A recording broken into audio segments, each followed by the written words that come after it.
வணக்கம். ஜிகேஎஸ்வி ரவிச்சந்திரன். இந்த வீடியோவில் பார்க்க போகிறது நேற்று டைரக்ட் இன்டைரக்ட் எக்ஸ்பென்சஸை பற்றி பார்த்தோம். இன்னைக்கு இன்டைரக்ட் எக்ஸ்பென்சஸுக்கு ஒரு உதாரணம். இப்போ நான் அபுதாபியில் ஒரு கம்பெனியில் இருந்தேன். அங்கே 2000 ஒர்க்கர்ஸ் இருந்தாங்க. அவங்களுக்கு சாப்பாடுகள் கொஞ்சம் தரமாக தரல. அதன் மூலம் என்ன நடந்ததுன்னு சொல்லி கேட்டிங்கன்னா, தினமும் 30 to 40 தொழிலாளர்கள் உடம்பு சரியில்லை அப்படின்னு சொல்லிட்டு லீவ் போட்டுருவாங்க.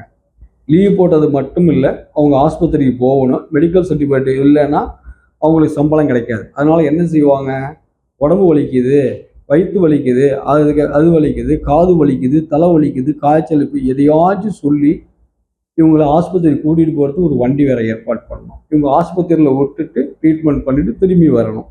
அப்போ இந்த 50 தொழிலாளர்களும் வேலைக்கு போகல. அதே நேரத்தில் மெடிக்கல் சர்டிஃபிகேட் கொடுத்துட்டாங்க, டாக்டர் அட்டண்டன்ஸ் கொடுத்துட்டாங்க.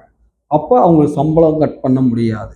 அதே நேரத்தில் இந்த 50 தொழிலாளர்களும் வேலைக்கு போகாததுனால எவ்வளவு உற்பத்தி இழப்பு, அப்படின்னா எவ்வளவு லாஸ் ஏற்பட்டிருக்குன்னு சொல்லி பாருங்க.